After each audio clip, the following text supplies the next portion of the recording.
My wife cheated on me, and didn't just do it. She filmed everything, threatening my life and demanding my silence. I accidentally saw her messages with that idiot Rick, and realized this wasn't a mistake. It was a 3-month betrayal. Instead of tears and pity, I decided to play by my own rules. I created a fake account, started a silent hunt, and broke him down psychologically. When Rick showed up at my house with his pathetic peace offering, I met him like the owner of this territory. This isn't just cheating, this is war, and I was ready to win at any cost. You're not ready for what happened next. Let me paint you a picture. I was the classic American overachiever, Georgia Tech grad, aerospace engineer, and certified nerd. We're talking about a guy who used to cry watching rocket launches, not because it was beautiful, but because I understood every damn equation behind the combustion process. And then there was her, Sharon Appleby. She was studying philosophy, which I should have known was a red flag. Any woman who spends her day arguing whether reality is real and if God is just a metaphor is eventually going to question you. But I didn't think like that back then. She was beautiful, witty, deep, and threw herself at me like I was the last life raft on the Titanic. I was a virgin. She was, well, experienced. And I was hooked. We got married right after college. I got my dream job working on rocket engines in California. Sharon? She became a homemaker. Said the job market for philosophy grads was thin. I never questioned it. I was pulling in 6 figures, she took care of the home, made incredible lasagna, and we still had that kind of marriage most people envy. You know, where you still grab each other in the kitchen even when you're both covered in flour. That was us. Or so I thought. Fast forward to 20 years later. Kids grown up, house paid off, retirement plan fat. We were that couple at dinner parties. The "how do you guys do it" pair. You know what we said? Communication and trust. Yeah, trust. Anyway, I come home one day. Regular Tuesday, sun's out, birds are chirping. I just got a compliment from my boss for making NASA's engine design cleaner by 0.03%. And Sharon's sitting at the kitchen table staring into her tea like it just told her the secrets of the universe. "You okay?" I ask. She gives me this tiny smile, the kind that says, "You're about to get hit by a truck and I'm not going to stop it." "I'm just sad," she says. I blink. Sad? About what? "I don't know. Life, us. I mean, we've had a good run, haven't we?" "A good run? Lady, this isn't a used Honda. This is our marriage." Before I can say anything, she keeps going. "I think I've lost myself, Keith. Somewhere between kids and laundry and making chili on Wednesdays, I just stopped feeling. I don't want to die never having taken a risk." Now, if she had said she wanted to go skydiving or dye her hair blue or adopt a raccoon, fine. Midlife crisis happens to the best of us. But no. My wife decided her idea of taking a risk was reconnecting with her old college buddy, a guy named Rick. That's right, Rick. He wears flip-flops year-round and once tried to convince her to sell homemade kombucha out of a food truck. And apparently, somewhere between their just coffee to catch up and he's helping me rediscover myself, my wife remembered that she used to like thrills. And he remembered that she used to wear cherry lip gloss. I found out the way every faithful husband dreads. A damn accident. She left her phone on the counter. I wasn't snooping. I was looking for the grocery list because I'm a responsible man who doesn't want to forget the Dijon mustard. Next thing I know, Rick's name lights up. "I can still taste you." Taste you. Let that sink in. I stood there, grocery list in one hand, rage in the other. She confessed. Tears, apologies. Said she didn't love him, said it only happened twice. I asked, twice in total or twice last week? She didn't laugh. Neither did I. Turns out she'd been seeing him off and on for 3 months. Said it made her feel alive again, like she had fire in her veins. Lady, we literally watch rocket launches together. What do you mean, fire? So here I am now, 20 years in, faithful to the core, built her a dream life, raised 2 incredible kids, loved her through thick and thin, and what do I get? Rick. This isn't heartbreak. This is theft. She didn't just cheat on me. She embezzled 20 years of loyalty and invested in a walking midlife crisis with a ponytail and a vape pen. But don't worry, I'm not falling apart. Oh no. Let me make something clear. I'm not a violent man. I work with machines that explode at 5,000 degrees and break the sound barrier, but I've never so much as thrown a punch in my adult life. I don't need to. I have intellect, strategy, and the patience of a man who spent 4 hours trying to install a ceiling fan without cursing once. But Sharon, she was still mine.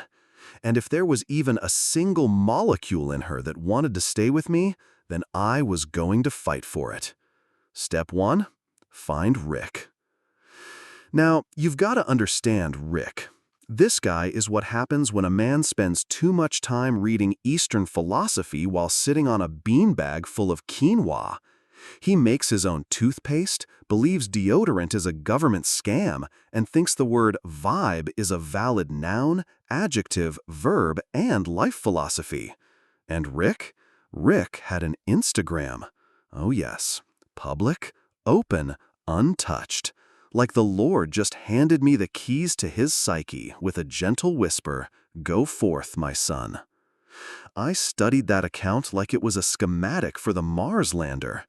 Rick had 200 followers, mostly middle-aged women with astrology bios and unemployed poets, and posted daily affirmations like, "Truth is the only anchor in the sea of illusion," paired with a photo of him holding a mason jar of what I can only assume was disappointment-flavored kombucha. I started small, commented on one of his posts. This caption really made me think. You ever feel like betrayal is just ego wearing patchouli? Nothing direct, nothing actionable, but subtle, just a little tap on the window to let him know someone's watching. He replied, "So true, brother. Ego is the root of all pain." Yeah, okay, brother. Let's dig deeper. Next, I made a burner account. Gave it a name like Inner Growth Seeker 88.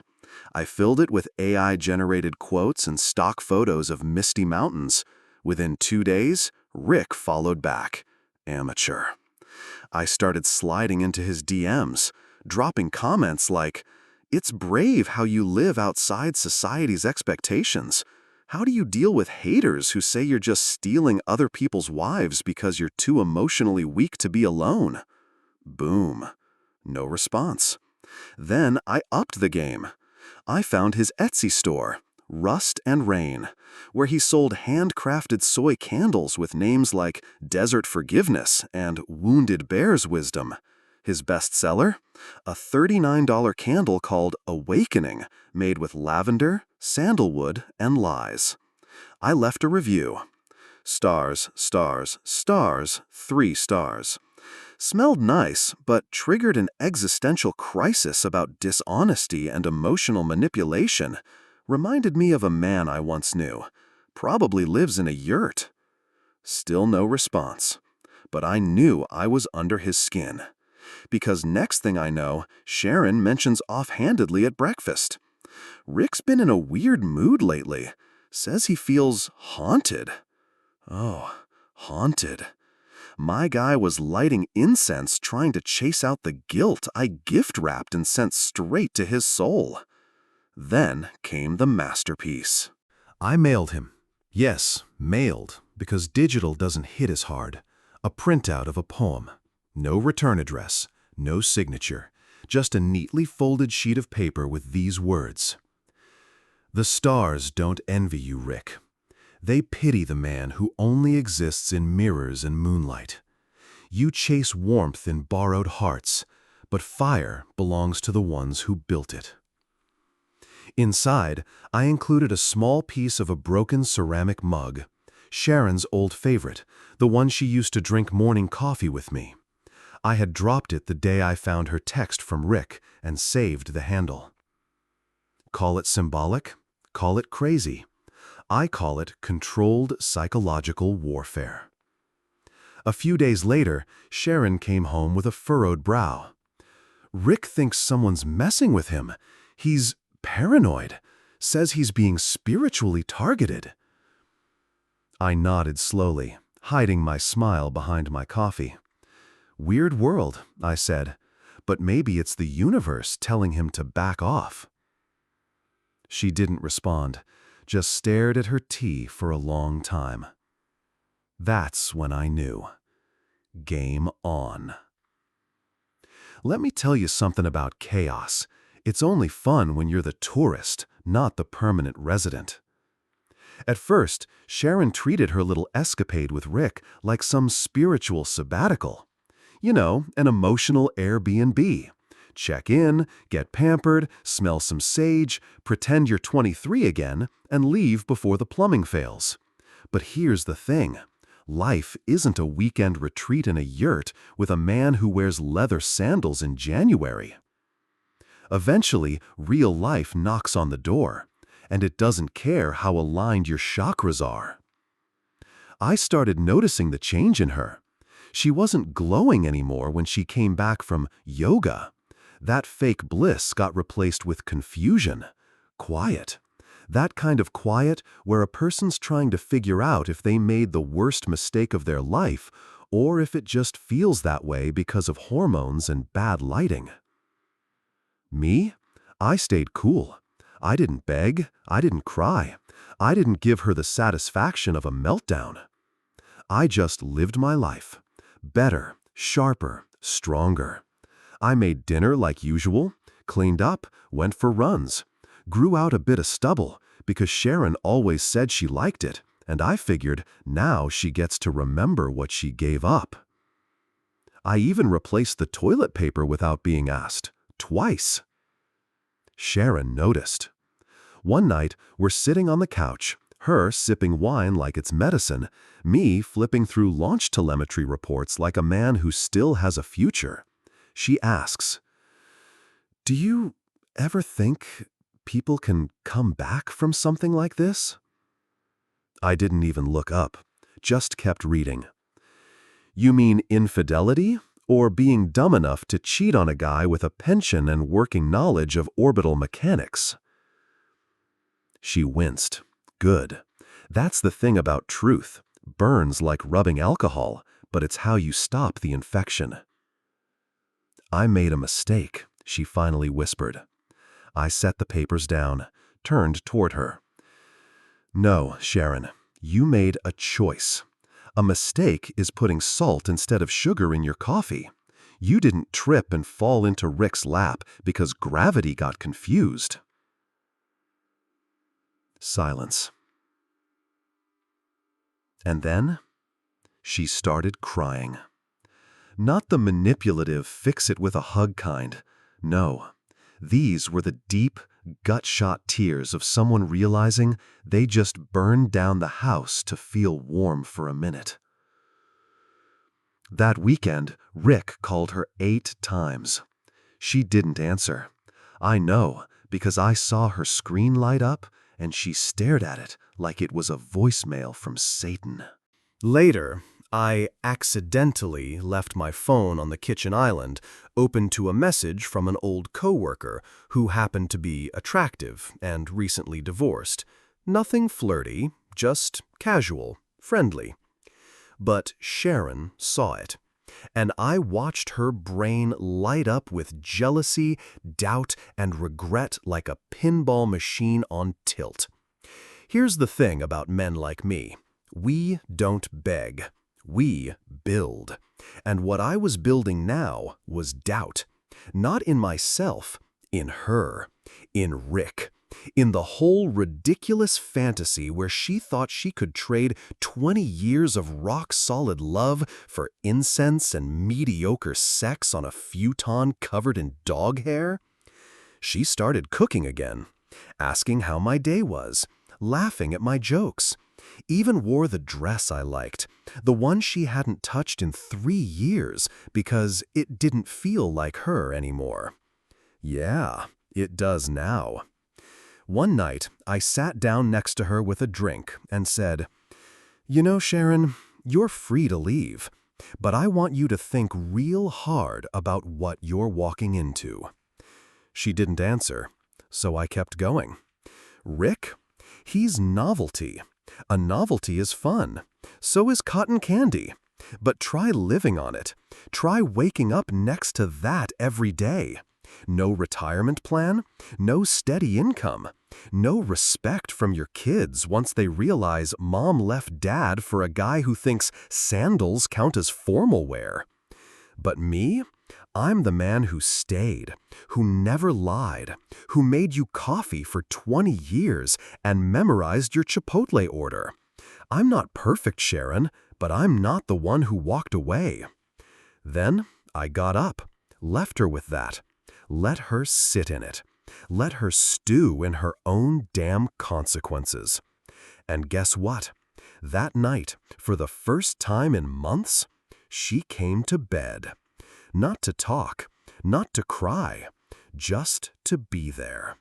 And for the first time in a long time, I didn't say a word. I let silence do the work, just like I did with Rick. It was a Tuesday. Of course it was. Rick never had the guts to show up on a weekend when I'd be home doing things like mowing the lawn, fixing the water heater, or keeping this family from falling apart with sheer willpower. But Tuesday? I work from home Tuesdays.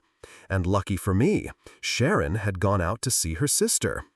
So there I was, in the backyard, trimming the hedges like a man who hasn't committed arson yet, but has definitely thought about it. When I hear the gate click, I turn, and there he is, Rick, wearing a damn wool poncho in 72-degree weather, holding a potted succulent like it's a peace offering and not an insult. We lock eyes. He freezes, 1 foot in the yard, 1 foot in my reality. "Oh, is Sharon home?" His voice was soft, meek, like a man who never got smacked hard enough by life to respect boundaries. I smiled, just a little, not the kind you return, the kind you regret. I say, "She's out, but you can stay for a minute. Let's talk." His eyes darted, probably looking for a way out that didn't involve running through a fence. But I kept it polite, friendly, inviting. "Come on, behind the garage, little more privacy." He followed, hesitating, like he could feel the tension thick in the air. I didn't rush. I let him feel every step, every stupid, stolen memory he'd tried to plant in my family's soil. Once we were behind the garage, where no kids, no neighbors, no backup could hear, I turned to him. "So, you're Rick." He nodded, all fake zen. "I didn't mean for any of this to happen. Feelings just happen. You of all people should know." I cut him off. Didn't raise my voice. Didn't clench a fist. Instead, I reached out. And with one smooth, practiced motion, I grabbed him by the ear. Not yanked, just firm, like a father grabbing a toddler mid-tantrum. He gasped. "Hey, what the hell, man?" I leaned in, close enough to smell his lemongrass beard balm and desperation. Then I whispered, "Listen carefully, Rick, because I'm only gonna say this once. You ever show up at this house again, you're not walking away with both knees intact." He started to protest, stammer something about love or destiny. I twisted the ear, just a little, just enough to make his eyes water. And then I gave him the mantra, one syllable at a time, right in his ear. She is not yours. You are not wanted. Come back here, and I will end you. Emotionally, legally, spiritually, in that order. His breathing got shallow. I could feel his heartbeat in the cartilage of his ear. "You think I'm joking, Rick?" I murmured. No, he said. "Good." I let go. He staggered back like I'd hit him, held his ear like it might detach. "You're crazy." I smiled again. "Nah, I'm just married, and I believe in protecting what's mine." He didn't respond, just turned and stumbled out the gate, trailing the faint smell of fear and kombucha. Sharon got home 20 minutes later. I was back on the couch, sipping coffee, reading quietly. "Anything happened while I was gone?" I didn't look up. "Nah, just did a little pruning." You ever see a 6-foot, 200-pound aerospace engineer try to touch his toes for the first time in 20 years? It ain't pretty. It's like watching a robot have a nervous breakdown. Knees popping, spine cracking, dignity leaking out of every joint. But there I was, barefoot on a lavender yoga mat that smelled faintly of cat pee and betrayal, trying to win back the woman who had nearly walked away from our life in exchange for a guy who thinks laundry is a tool of capitalist oppression. Why? Because I meant my vows. And apparently, in sickness and in downward dog is part of the modern marriage clause. It started with a single sentence, said over dinner while she was slicing a cucumber like she wasn't emotionally responsible for my trust issues. "I think I'm gonna go to that new yoga studio downtown tomorrow." And I, in a moment of divine lunacy, replied, "I'll come with you." The silence that followed was thick enough to spread on toast. She looked up slowly. "Really? You want to come?" "Sure. Stretching, breathing, getting in touch with our souls or whatever. Sounds fun." She blinked. "You hate that kind of stuff." "Yeah, but I love you more." And that right there, that line, pure honesty, served with a side of hamstring pain, was the start of our spiritual misadventure. Day 1. We arrive at this studio that smells like incense and unemployment. The instructor's name is Feather. Not like a feather, not Feather Smith, just Feather, as if her birth certificate was signed by woodland sprites. Feather greets Sharon with a hug and greets me with a nod, like I'm a disbeliever about to be baptized in essential oils. We begin. First pose, happy baby. I've been in combat simulations less humiliating than whatever I was doing on that mat. My knees were somewhere around my ears, my dignity somewhere near the fire exit. But I glanced over at Sharon. She was smiling. Not the fake kind she'd used lately, the real one, the one that crinkles her eyes just slightly. And I thought, okay, worth it. Day 5. We're meditating together now. Sharon lights candles, puts on some kind of ambient rainforest soundtrack that includes, for some reason, a crying whale. I sit across from her, legs crossed, spine straight, eyes closed. I'm trying, really trying, to be present, but my thoughts keep drifting. Did I leave the oven on? What if I never get full flexibility in my hip again? Why is the whale crying? Then Sharon reaches across the silence and takes my hand. No words, just her hand in mine. And I swear to God, in that moment, every ache in my knees felt worth it. Week 2. She starts talking to me again, like really talking, not just, "Can you take out the trash?" or "Rick texted again, but I ignored it." That one earned her a mental fist bump. She talks about fears, about aging, about feeling like a part of her got lost in motherhood and homemaking and routine. She asks me what I want. When was the last time she asked me that? I tell her. I want her back, fully, not halfway, not with one foot in the past and one in some yoga studio of emotional escapism. I want her real, flawed, sharp, brilliant. And she cries, then kisses me. Not a "thanks for trying" kiss, a "maybe we're gonna make it" kiss. And that's the thing. I wasn't born for yoga. I was built for precision, numbers, logic. But I stepped into her world, not because I believed in chakras or healing crystals, but because I believed in us. And sometimes, that's the real magic. The retreat was Sharon's idea. "It's in Oregon," she said.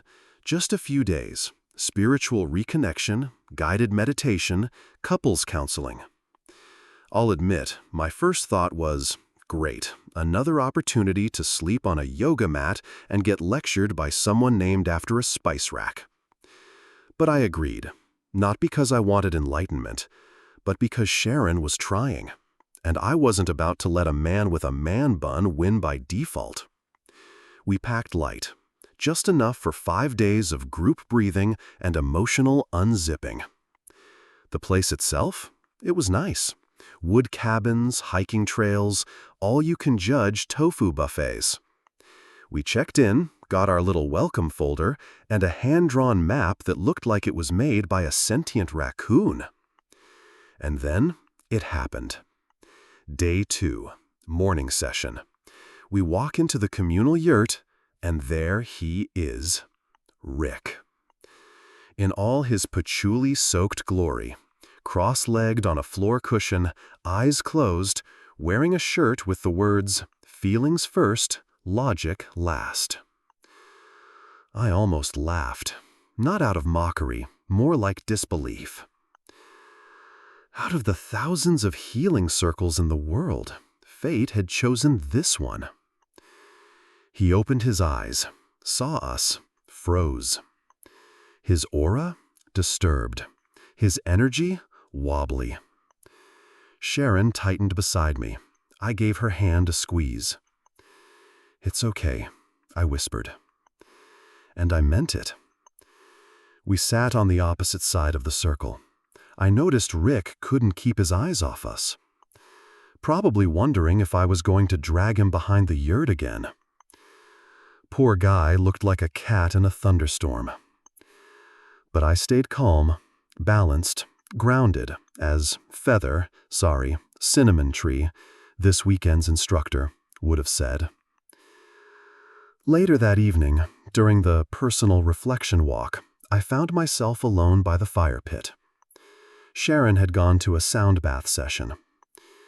I was just sitting there, drinking lukewarm ginger tea, contemplating the trees, the fire, and the fact that I missed beer more than I missed my 20s. And then, Rick approaches. Slow, hesitant, like a kid approaching a bear with a PhD. "Hey," he says. I look up, nod. "Hey." He shifts uncomfortably. "I wasn't expecting to see you two here." "Same." Long pause. Then he blurts out, "Look, man, I didn't come here to cause any drama. I didn't even know you'd be here. I've been doing a lot of work on myself. Shadow work, emotional unpacking, past life regression." I held up a hand. "Rick, relax." He stopped mid-sentence, blinking. "I'm not here to threaten you. Not going to whisper mantras into your ear or dangle you by your chakra." He chuckled nervously. "Actually," I continued, "I should thank you." Now he really blinked. "Thank me?" "Yeah, you didn't destroy our marriage. You lit a fire under it. You forced us to confront things we were avoiding. And maybe it took you screwing up to make us realize what we almost lost." He looked stunned, genuinely confused. I don't know what to say." "Say nothing. Just stay out of it now. You had your role, it's over. Sharon and I, we're rebuilding, with honesty, not incense. And believe it or not, that foundation's stronger than it's ever been." I stood up, put a hand on his shoulder. "Go in peace, Rick. And maybe invest in a belt." Then I walked away, leaving him standing there like he'd just got baptized in unexpected maturity. That night, Sharon and I laid in our cabin under the soft flicker of candlelight. I told her I saw Rick, told her what I said. She just looked at me for a long time, then whispered, "You've changed." "So have you," I said. She smiled. Before all this, I was coasting. I had the job, the house, the family. I thought showing up, providing, being reliable was enough. I thought the same meals, the same vacations, the same "how was your day" on repeat meant we were solid. Turns out, routine is the slowest form of rot when you stop paying attention. Sharon? She was screaming in whispers, and I wasn't listening. Then Rick showed up with his candles and his amateur enlightenment, and boom, everything exploded. But here's the kicker. The explosion cleared the ground. I look back now and realize we needed a demolition. We needed to burn down the false peace, the polite silences, the invisible distance we stopped acknowledging. We needed that pain, that betrayal, that "what the hell just happened" moment to wake us the hell up. And yeah, I wanted to destroy Rick. But then I realized he wasn't the problem. He was the alarm clock.